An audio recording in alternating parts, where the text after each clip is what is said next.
மகா உன்னதங்களில் வீற்றிருந்து மனுமக்களை கண்ணோக்கி பார்க்கிற அன்புள்ள ஆண்டவரே, மீண்டும் உம்முடைய சமூகத்தில் இந்த புதன்கிழமையின் காலை வேளையில் வந்திருக்கிற எங்கள் ஒவ்வொருவருக்குள்ளும் உம்முடைய கிருபை இருந்து பாதுகாத்து நல்ல ஈவுகளை நாங்கள் கற்றுக்கொள்ள என் தேவனங்களை பலப்படுத்தி கொடுத்தீர். நன்றி ஆண்டவரே.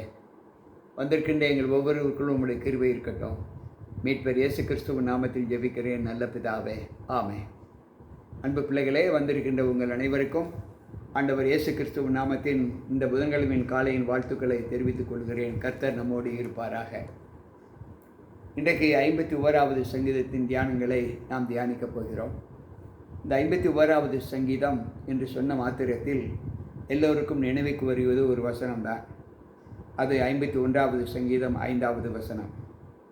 என்னவென்றால், இதோ என் தாய் என்னை கர்ப்பத்தில் துர்க்குணத்தில் கர்ப்பம் தரித்தாள், என் தாய் என்னை பாவத்தில் என்னை கர்ப்பணித்தாள், நான் துர்க்குணத்தில் உருவானேன் என்று சொல்லுகிற இந்த வார்த்தைகளை நாம் கேட்கிறோம்.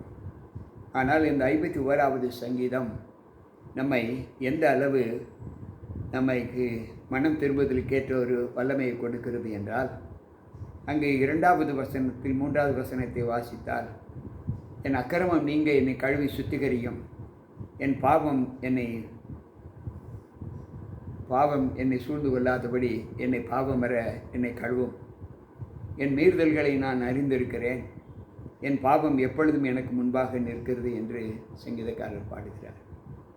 எனக்கு பிரியமான தேவ பிள்ளைகளே, இந்த 2 வசனங்களின் தொகுப்புகளை நான் வாசித்து பார்க்கும்போது, என் மீறுதல்களை அறிந்திருக்கிற நான் மீண்டும் மீண்டும் என் மீறுதலுக்கு உட்பட்ட செய்கைகளை நான் செய்ய வேண்டும். ஆண்டவர் உனக்கு மீறுதல் உண்டு என்று எனக்கு சொல்லி இருக்கிறார்.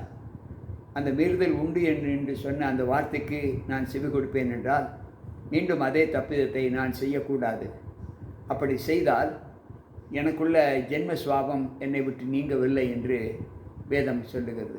1 Corinthians 2:14 வாசிக்கும்போது, ஜென்ம சுவாபமான மனுஷனோ ஆவிக்குறிகளை ஏற்றுக்கொள்ள மாட்டான் என்று ஆண்டவர் சொல்லுகிறார்.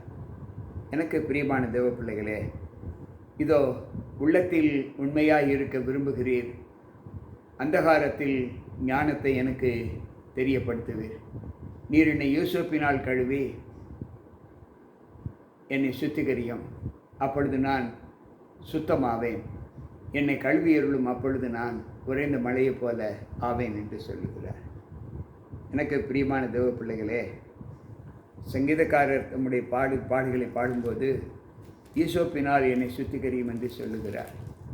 இதை குறித்து நாம் 38வது சங்கீதத்திலே நாம் சற்று வசனங்களை வாசித்து பார்ப்போம் என்றால், அங்கு ஆண்டவர் சொல்லுகிற வார்த்தை, நான் வேதனைப்பட்டு ஒடுங்கினேன், நாள் முழுவதும் துக்கப்படுத்து திரிகிறேன், என் குடல்கள் எழிவந்தமாய் எரிகிறது, என் மாமிசத்தில் ஆரோக்கியம் இல்லை, நான் பலனுற்று போய் மிகவும் நொறுக்கப்பட்டேன், என் இருதயம் கொந்தளிப்பினால் கதறினேன். அன்பு பிள்ளைகளே, இன்றைக்கு இந்த வார்த்தைகளை கேட்டுக்கொண்டிருக்கிற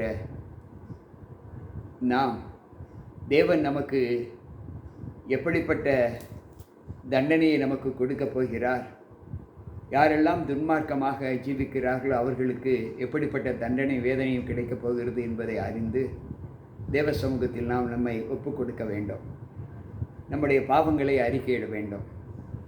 என்னுடைய பாவங்களை பாராதபடிக்கு நீர் முகத்தை மறைத்து என் அக்கிரமங்களை எல்லாம் நீக்கி அருளும். நம்முடைய தேவனுக்கு நாம் விண்ணப்பம் செய்கிற விண்ணப்பங்கள் என்ன? தேவன் பாவங்களை பாராது இருப்பாராக என்று எப்படி சொல்ல முடியும்?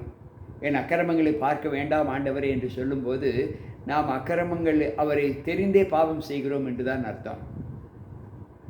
ஆண்டவர் சொல்லுகிறார், பூமியின் எத்திசையிலுமிருந்து உன்னை நான் கண்ணோக்கி பார்க்கிறேன், நீ எங்கே இருந்தாலும் அங்கே உன்னை என் கரம் பிடித்து இழுக்கும், நீ வானத்துக்கு ஏறினாலும் அங்கே இருந்து நான் உன்னை கீழே இறக்குவேன், நீ பாதாளத்தில் சமுத்திரத்தின் ஆழத்தில் இருந்தாலும் அங்கே இருந்து நான் உன்னை தூக்கி விடுவேன். இவைகளெல்லாம் ஆண்டவருடைய பார்வைக்கு உட்பட்டதா அல்லது அப்பாற்பட்டதா? ஆண்டவர் பார்க்க போய் தான் அப்படி செய்கிறார். ஆனால் என் அக்கிரமங்களை பாராதிரும் என்று தாவீது சொல்லுகிற இந்த வார்த்தை ஏதோ ஒரு பலவீனத்தை குறித்து சொல்லுகிறதாக காணப்படுகிறது. தேவன் சுத்த இருதயத்தை நிலை சிருஷ்டிக்கும், நிலைவரமான ஆவியின் உள்ளத்திலே புதுப்பியும் என்று தாவீது பாடுகிறார். ஆண்டவர் மனிதர்களாகி உங்களையும் என்னையும் படைத்ததற்கு பின்பு தாம் படைத்தது நல்லது என்று கண்டு அது சந்தோஷப்பட்டார். அப்படிப்பட்ட தேவன் நமக்கு ஒரு ஜீவிதத்திலே நம்மை கட்டுப்படுத்துவதற்கு நமக்கு பலன் கொடுப்பார் என்றால் அந்த ஜீவிதம் தேவனுக்கு எவ்வளவு மகிமையாக இருக்க வேண்டும் என்பதை நாம் சற்று யோசித்து பார்ப்போம். ஆண்டவர் சொல்லுகிறார், பலியை நீர் விரும்புகிறதில்லை, விரும்பினால் செலுத்துவேன். தகன பலி உமக்கு பிரியமானதல்ல. தேவனுக்கேற்றும் பலிகள் நொறுங்குண்ட ஆவிதான். தேவனே நொறுங்குண்டதும் நறுங்குண்டதுமான இருதயத்தை நீர் புறக்கணியீர். தேவனுக்கு உகந்த பலி என்னவென்றால் நொறுங்குண்ட ஆவி. அதாவது தேவனுடைய பலிகளை நாம் அவர் ஏற்கும்படி செய்ய வேண்டுமென்றால் நாம் எல்லா நிலைகளிலும் ஒரு சுத்திகரிக்கப்பட்ட இருதயத்தோடு நம்முடைய ஜீவிதத்திலே நாம் காணப்பட வேண்டும் என்று ஆண்டவர் விரும்புகிறார். அப்படி செய்யும்போது நான் பாதகருக்கு உமது வழிகளை உபதேசித்து பாவிகள் உம்மிடத்தில் மனம் திரும்புவார்கள் என்று சொல்லுகிறார். எனக்கு பிரியமான தேவ பிள்ளைகளே, ஒவ்வொரு நாள் ஜீவிதத்திலேயும் ஆண்டவருக்கு உகந்த ஒரு அனுபவங்களை நாம் பெற்று வாழும்போது நம்முடைய காலங்கள் நம்மை தேவ சமூகத்தில் நம்மை எப்படிப்பட்ட அனுகூலத்தில் கொண்டு வருகிறது என்பதை நாம் சற்று யோசித்து பார்ப்போம். மத்திய 5:8 வாசிக்கிறோம், இருதயத்தில் சுத்தமுள்ளவன் பாக்கியவான் என்று சொல்லப்பட்டிருக்கிற வார்த்தை. ஆண்டவரை சுத்த இருதயத்தை என்னிலே சிஸ்டியும் நிலைவரமான ஆவியின் உள்ளத்திலே புதுப்பியும் என்று தாவீது சொன்ன அந்த வார்த்தைக்கு இணங்க ஒப்பனையாக கொடுக்கப்பட்டு இருக்கிறது. எனக்கு பிரியமான தேவ பிள்ளைகளே, இந்த 51வது சங்கீதத்தின் மகத்துவங்களிலே நாம் தேவனுக்கு எவ்வளவு மகிமையாக காணப்படுகிறோம் என்பதை யோசித்து பார்த்து தேவனுக்குள் இசைந்திருக்கிற ஒரு அனுபவத்தை நாம் பெற்றுக்கொள்வதற்கான பலத்தை ஆண்டவர் நமக்கு கொடுக்க வேண்டும் என்று சொல்லி நாம் எந்த நிலையிலும் துக்கமற்ற பாவம் செய்யாத ஒரு பிள்ளைகளாக வாழ தேவன் நம்மை பலப்படுத்த வேண்டும் என்று சொல்லி ஜெபிப்போம். அன்பு ஆண்டவரே, உம்முடைய வார்த்தைகளை கேட்ட எங்களுக்குள் இந்த சங்கீதத்தின் மகத்துவங்களை நாங்கள் அறிந்து ஆண்டவரே சுத்த இருதயத்தை என்னிலே சிஸ்டையும் நிலைவரமான ஆவியின் உள்ளத்திலே புதுப்பியும் என்று சொன்ன அந்த வார்த்தைக்கு இணங்க கர்த்தர் எங்களுக்கு புதுமையான இருதயத்தை தாரும். எங்களுக்குள் பாவம் உண்டு என்பதை நாங்களும் அறிவோம், நீரும் அறிவீர். ஆண்டவரே, நீர் அறிந்து அந்த பாவங்களின் தோஷங்களை எல்லாம் மன்னித்து எங்களை புதுப்பித்து காத்துக்கொள்ள என் தேவன் உம்முடைய சமூகத்தில் இரக்கத்திற்காக நாங்கள் ஜெபிக்கிற ஜெபங்களை கேட்டு எங்களை பாவ சூழ்நிலிருந்து எங்களை விடுதலையாக்கி காத்துக்கொள்ள என் தேவன் அருள் புரியும். மீட்பர் இயேசு கிறிஸ்துவின் நாமத்தில் ஜெபிக்கிறேன் நல்ல பிதாவே, ஆமென். அன்பு பிள்ளைகளே, மீண்டும் இந்த நாளில் இந்த சங்கீதத்தில் நாம் கற்றுக்கொண்ட மகத்துவங்கள் 51வது சங்கீதம் நம்மை கர்த்தருடைய பாதத்தில் மீண்டும் மனமாறின ஒரு அனுபவத்தோடு கடந்து செல்வதற்கு நம்மை பலப்படுத்தும். அந்த சங்கீதங்களிலே நாம் கற்றுக்கொண்ட வார்த்தையின்படி நம்முடைய நடத்தை ஆண்டவருக்கு பிரியமாய் இருக்க நம்மை ஒப்புப்போம். கர்த்தர் நம்மோடு இருப்பாராக.